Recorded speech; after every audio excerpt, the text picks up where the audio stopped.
Et bonjour à tous et bienvenue dans cette nouvelle vidéo qui va être consacrée, comme vous pouvez le voir, à notre ami Sean V2 armé de son Twin Rod. Alors, je n'avais jamais fait de vidéo test sur ce personnage-là ni sur Yoga Tonfa, pour la bonne et simple raison que pour moi ce n'est pas des personnages qui sont très importants, mais simplement Maxime Soragna m'a demandé de vous faire un petit live, une petite vidéo sur ce personnage, voir dans quel cas il peut être important. Alors, tout d'abord, je voudrais vous partager ma joie puisque j'ai dépassé sur la chaîne les 100 abonnés, ce qui est assez exceptionnel, je trouve. Donc ça signifie que quelque part mes vidéos vous apportent au moins un tout petit quelque chose, et ça me fait grandement plaisir. J'ai aussi eu mon premier hater, ce qui est pas non plus négligeable à ce niveau-là de la compétition.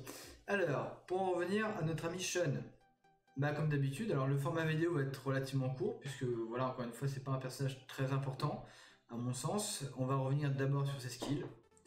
Le premier d'entre eux, c'est son charge kill, qui est Libra Twin Rod, qui va cibler le personnage le plus éloigné de la ligne ennemie, et qui va infliger des dommages de type Fury, qui ignore la résistance Fury de l'adversaire, et qui va percer les barrières. Le modificateur de dégâts n'est pas négligeable, puisque plus 65 000 de dégâts. C'est une attaque mono-cible qui fait relativement mal. Ensuite, son deuxième skill, qui est son seul auto-skill qu'il va lancer dès le début du combat. Ça va lui mettre en fait une barrière, voilà, on va pas traduire littéralement, qui va lui permettre de réduire les dégâts qu'il subit. Ce qui est plutôt pas mal, puisque c'est un personnage qui est relativement fragile. Sauf que c'est une barrière, et ça, c'est problématique. Deuxième auto-skill qui s'active quand il perd 25% de ses HP, il va lancer une tempête nébulaire sur les deux premières lignes ennemies qui va annuler les barrières et infliger un disable, donc en fait ça va désactiver les deux lignes adverses. On le verra que c'est pas un skill qui fonctionne de ouf, donc il faut pas s'attendre à des miracles par rapport à ce skill là. Et enfin son dernier skill, Nebula Storm, qui va s'activer quand il reçoit 5 attaques ennemies. Il va lancer en fait une tempête nébulaire sur les deux premières lignes ennemies qui va infliger des dommages de type Fury, qui ignore aussi la résistance Fury de l'adversaire, et va blowback ces deux lignes. Le plus d'ennemis qui est attaqué, le plus de dégâts ça inflige. C'est-à-dire c'est 4000, le modificateur est de plus 4000 par ennemi touché. Ce qui signifie que si, en théorie, on a deux lignes, l'équipe adverse est composée de deux lignes, la totalité des deux lignes va se faire blowback avec des dégâts relativement significatifs. On le verra aussi en pratique que cette Nebula Storm n'est ni plus ni moins qu'une simple brise qui va à peine soulever les cheveux de la team adverse. Autre point très important, c'est un personnage qui, malgré le starring qui est plutôt conséquent sur mon compte et qui est en plus personnage Araya 1, ce qui ne sera pas le cas de Yoga Tonfa, je le préviens tout de suite, il a 85 169 HP, ce qui est très très peu pour un bac. Alors, on va passer sur des petits tests rapides sur ce personnage-là. J'ai sélectionné parmi les skirmishes de la guilde un skirmish qui va nous permettre de voir un peu tous ses skills sans pour autant qu'il soit très violent. Alors, les skirmishes pas violents, on va aller chercher Varius par exemple. Désolé Varius.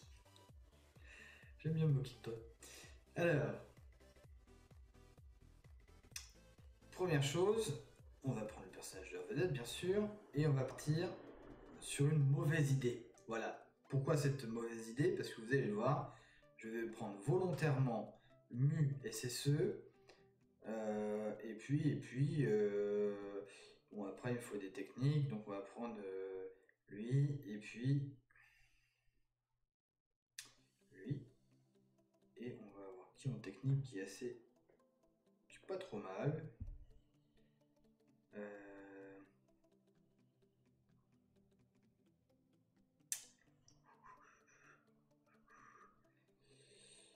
Non, en fait j'ai pas besoin de technique, je suis bête. Tac. On va prendre du coup Athéna. Et puis lui. Voilà, puis on va lancer, on va voir ce que ça donne. Alors, à l'écran, ce qu'on va pouvoir voir. On va déjà voir la grossière erreur de cette équipe-là. Parce que là, le Mu annule par son bouclier le bouclier de Shun. Ce qui fait que là, il est très vulnérable. Là, il a son charge kill, vous verrez. Hop, on voit bien le petit Libra partir.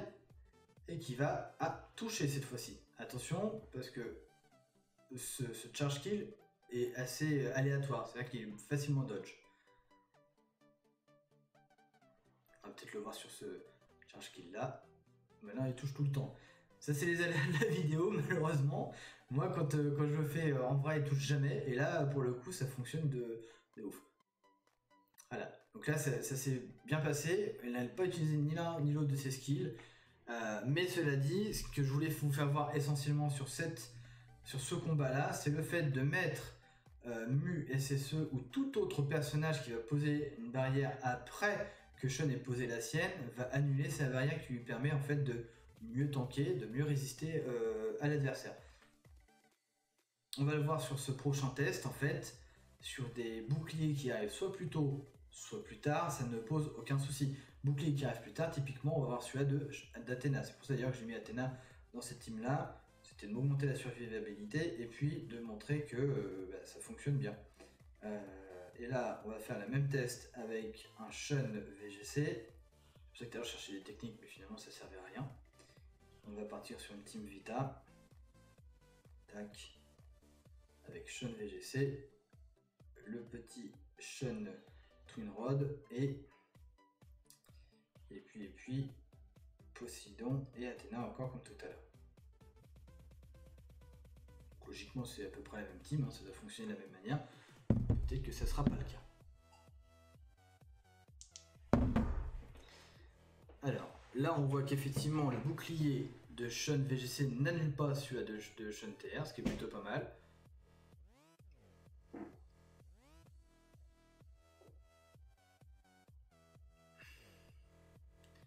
Shun part à l'attaque, il va viser, je sais pas où, on l'a pas vu partir celui-là. En tout cas, il a tué personne. Ah si, il a dû tuer, il a tué quand même, il a tué Abel. Donc quoi, je suis assez négatif. Peut-être prendre une équipe un peu plus relevée parce que celle-là est un peu plus faible que prévu. Et du coup, je roule relativement dessus. Du coup, ça montre pas un bon exemple parce qu'on a l'impression que Shun est super fun. Hein, il finit le combat en brio et fait un quart des dégâts de la team. Donc c'est pas non plus une grosse team en face, on va pas se mentir. Peu de personnes jouent Thor déjà à la base. Mais Varius, oui, il la joue, bien sûr. Logique. Alors, qu'est-ce qu'il y a d'autre? Tac. Qu'est-ce qu'il nous propose notre ami Kelebra?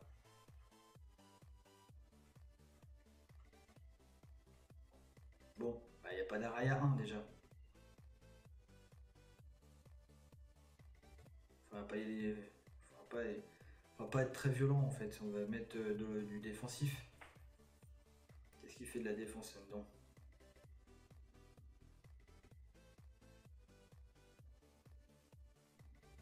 Ah bah Hypnos, il est pas très violent comme personnage. Et puis on va mettre on va se mettre un petit Bud. Voilà. On dira que c'est bien. L'idée c'est d'arriver à avoir ces skills de Nebula Stream et Nebula Storm. Courant nébulaire et tempête nébulaire.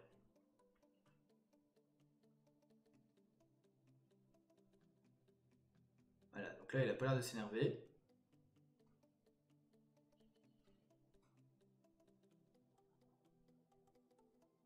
Logiquement mon buff fait pas grand chose, hein. C'est Gold 2, c'est pas terrible. Ah voilà, donc là il a lancé un de ses skills, on ne sait pas lequel, parce qu'il n'y a personne qui est disable, il a fait les deux là, il n'y a personne qui est disable, personne qui est blowback, pourtant on est sur 3 lignes, mais personne, Yuga lui, il n'a pas bougé, Alors il y a un Athéna, c'est vrai, mais cela dit, c'est pas normal qu'aucun des personnages soit disable, soit blowback, quoi. C'est pas possible. Donc là, on voit qu'effectivement, ça reste très fragile. Voilà, c'est un personnage qui est pas très résistant à la base. Donc, voilà, ces deux autres autoskis qui sont assez situationnels marchent pas de ouf. Après, on a aussi son charge kick qui finalement, en fait, miss beaucoup. Voilà, il y a beaucoup de dodge. Quand il passe, ça fait mal. Ça one-shot pas forcément le personnage, mais ça fait relativement mal. Là, évidemment, c'était des teams assez faibles. Alors, si on essaie de monter une team, on va dire, un tant soit peu opti sur ce personnage-là, on va partir sur ce que j'avais fait tout à l'heure, parce que c'était plutôt pas mal, sans vouloir monter. Avec de l'Athéna ou du Shun, peu importe, ça fonctionne dans les deux cas, puisque du coup, il n'y a pas de early bouclier. Et puis, ouais, mais je vais préférer quand même, si je prends en considération l'adversaire actuel, on va plutôt partir sur du Shun, puisque du coup j'ai besoin d'annuler en fait le blowback de Poséidon, et puis voilà, avec Abel ça apporte du contrôle. Alors, on va essayer de partir comme ça, on va voir ce que ça va donner. Suspense. Alors pareil, Abel est chiant parce que du coup il va mettre aussi un bouclier qui va annuler au final la barrière, mais potentiellement peut-être que ça arrivera qu'après. Peut-être. Ou pas. En tout cas ça part très vite en spé. Plus vite que prévu. Donc là on a bien vu que c'est passé à côté. Voilà. Un joli miss.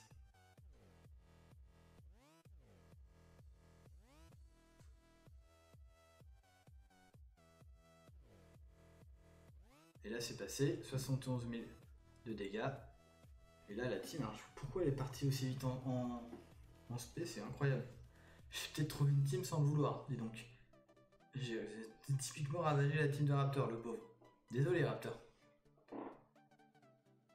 Pourtant la team elle est pas dégueu à la base. Hein. Elle est franchement pas dégueu.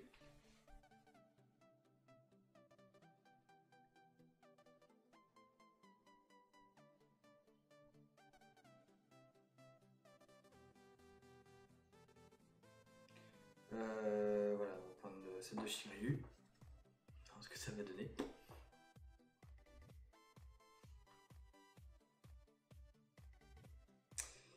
Ah, celle-là elle est la plus intéressante, puisque avec Hades ACE qui va partir direct en spé, potentiellement on va peut-être pouvoir avoir enfin l'efficacité du bouclier de Shun. Là, j'ai pas besoin de me tracasser avec un Shun, puisque j'ai pas de Poséidon ACE en face, donc je peux partir sur une team voilà, comme ceci. Et donc du coup, si je remets un back derrière,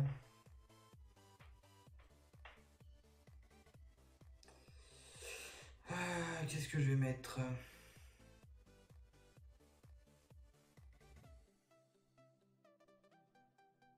Ah bah on va remettre Abel, et ça marchait, ça fonctionnait très très bien avec Abel. Voilà.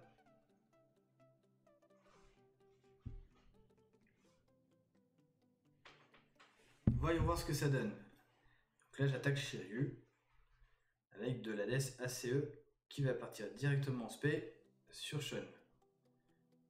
Il a très bien tenu le coup, et là il lance, vu qu'il a pris 5 attaques et ça a blowback, personne. Voilà, on est d'accord. Là il n'y a pas d'Athéna, il y a un Shun, mais bon voilà, c'est à un moment donné c'est quand même censé partir quoi en fait. Là il a fait son disable. Ah, on a Yoga qui est disable, alors que c'est censé quand même en disable beaucoup plus que ça.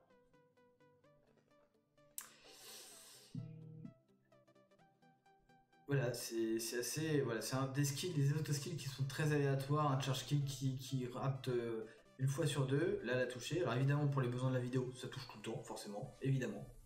Sinon, ça serait pas rigolo.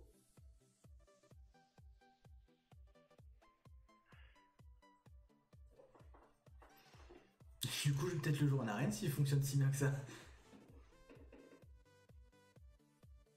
Voilà, donc là ça a fonctionné encore une fois, là, le petit Hades ACE il est disable aussi. Mais là c'est parce qu'il n'y a plus que lui, donc aussi c'est plus facile. Et hop. Voilà, donc une team qui marche finalement plutôt pas mal. Alors là évidemment j'avais pas de Poséidon en face, donc ça facilite aussi un peu grandement les choses. J'ai adapté aussi les teams en fonction des teams que j'avais en face de moi. Donc là on a un Sean qui fait relativement mal, forcément avec son charge kill. Mais après, au-delà de ça, c'est vraiment dommage que ces skills qui sont sur le papier vraiment très très bons finissent en fait sont assez aléatoires en fait. On voit pas trop les dégâts quand il fait son Nebula Storm et quand il fait son Nebula Stream, bah, il y a un personnage sur les trois qui était sur les deux lignes en fait, puisqu'on avait Hades à côté, on avait deux middle qui étaient disable. C'est vraiment peu, voilà. Donc le réel intérêt de ce personnage là, il est comme Yoga, il est dans son skill Crusade Score, qui est un Crusade BBA 4 intensif qui va permettre en fait d'augmenter le BBA. Mais cela dit, ça c'est le côté positif. Si on veut voir les choses de façon négative, c'est un personnage qui va prendre une place dans votre team attaque à la place d'un personnage qui peut vous donner d'autres options pour attaquer les défenses ennemies. Donc la tête à avoir quand vous avez ce personnage là en gacha, c'est ça. Voilà, c'est pas top. Donc voilà, je suis assez voilà, il est noté A dans ma tier list ce personnage là, et c'est pas par hasard parce que je trouve qu'il est relativement bien sur le papier, mais en réalité ses skills fonctionnent vraiment très très mal. Si on regarde attentivement les deux Athéna V1 par rapport à son skill qui annule, elle annule en fait 50% des freeze, des launch, des blowback, des knockback, des silence effect, des confusions et des taunts. Elle n'annule pas, on est d'accord, c'est bien marqué, elle n'annule pas le disable. Par contre, Sean VGC, lui, dans ses choix, va annuler aussi le blowback, le knockback, les silences, le confuse, le taunt, le skill, le cancel, le disable et l'overwhelm. Donc lui, pour le coup, quand vous avez un Sean VGC en face, il est normal de ne pas avoir de disable. Et encore, vous avez quand même 6 chances sur 10 de l'activer. Ce qui veut dire que sur 5 joueurs, il y en a au moins 3 qui doivent être disable. Et en réalité, en fait, ça se passe pas du tout comme ça. Il y a moins de 50% qui se retrouvent disable. Donc vraiment, ce personnage-là de Sean Twinroad est vraiment un personnage qui, dans ses skills, est vraiment peu utile en fait à l'heure actuelle. Et voilà, qui est plus un personnage axé crusade par l'intermédiaire de son skill crusade. Ça sera tout pour ce petit test. J'espère que vous l'avez apprécié.